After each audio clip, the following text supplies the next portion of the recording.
Ке окрадеш, защо ли цвекето крадеш?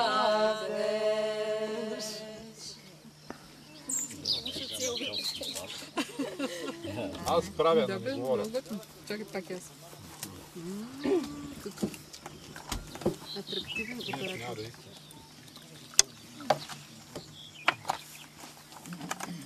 Пацето нещо да се направи сега една широка. Реклама се направи.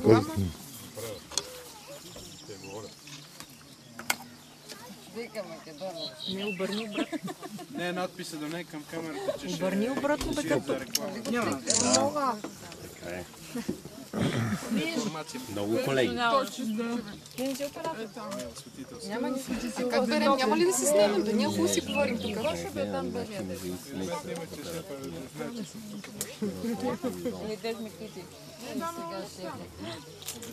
От Лимен. Че е паднало с покрива на плевнята, че трябва да ремонтира. А това сирене е много хубаво домашно. Ходили сме тук в района, оттам взимаме сирене, мляко и яйца. И в момента се храниме с много екологични храни. И стимулираме местното производство. Да, и стимулираме. В магазина ни гледат като някакви бизнесмени, а не знаят, че сме като тях обикновени хора, но все пак трябва да се храним. Да.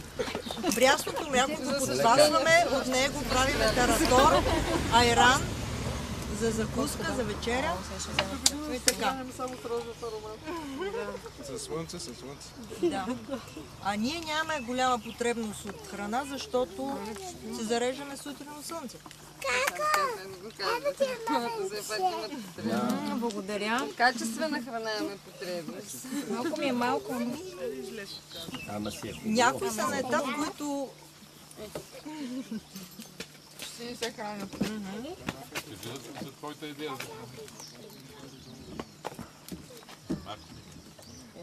Това като стане тогава.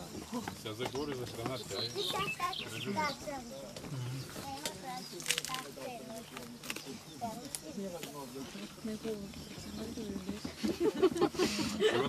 Много значително примляскане пред камерата. За да се получи внушение за зрителя.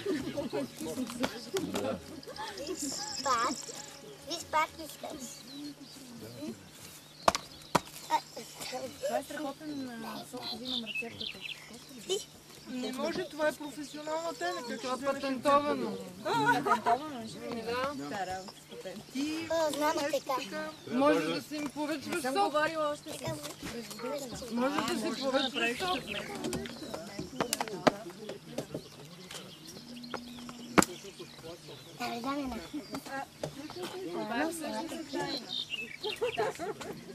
Има джан. Ехо, че е натурален. Коста не ме е упълномощил за пиар, за да разказвам за него.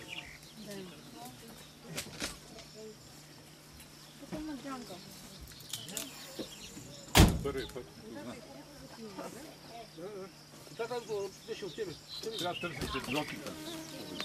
Днеска ли си на вода? Стефане, почваме ли да мерим?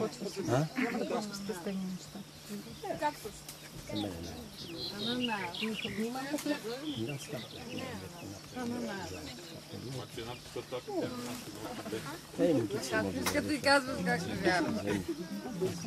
Ма пасенка, добре, значи другото не е. Да, бе, много вкусен, да. По-полезен, много са първи. Чакайте. Аз ядох. Заложи ми тя. Искате ли моите?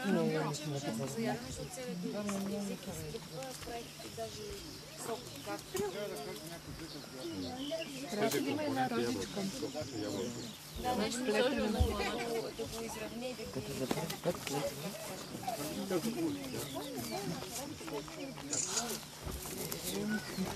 Ти си кой има опит с камера?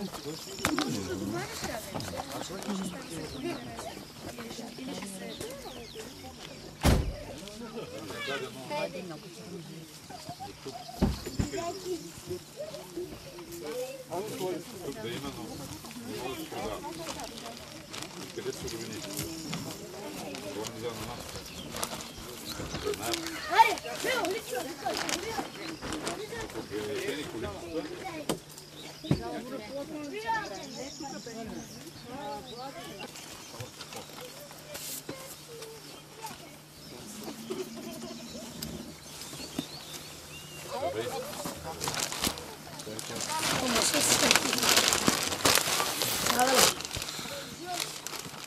Кантара е абсолютно точна. Вече го мерим 6 дни. Разликата е по... На тон.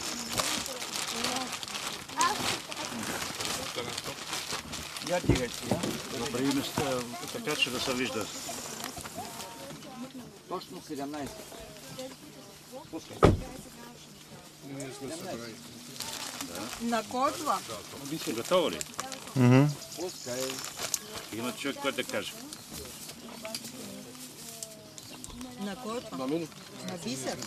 Колко килограма? 17. Още един има. Така ще стека, ма я да чу. Дай следващото да тръгнем. Значи обикновено в един слой някъде по 10-15 кг. Това се носи в розоварните. Да бъде майка ще дава. Ще стане. 9,5. Пак на бисер. 9,200. Два пъти се мери. Единия път мерим ние, втория път се мери в самия изкупвателен пункт. Основното нещо е, че ние не получаваме в момента парите. Значи има такава една практика, която е порочна практика. Плащат веднъж на 3 дни, някои плащат на седмица. Ние в момента не сме взимали пари от 8 дни. Това е най-невероятното, че тези, които изкупуват това съкровище, това е злато. Злато от 4000 кг розов цвят се получава 1 кг розово масло. Това е злато, действително.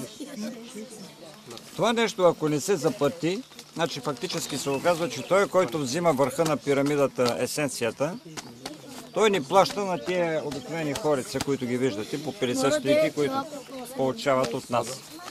И този, който е като нас предприемач, се явява в ролята между едните и другите.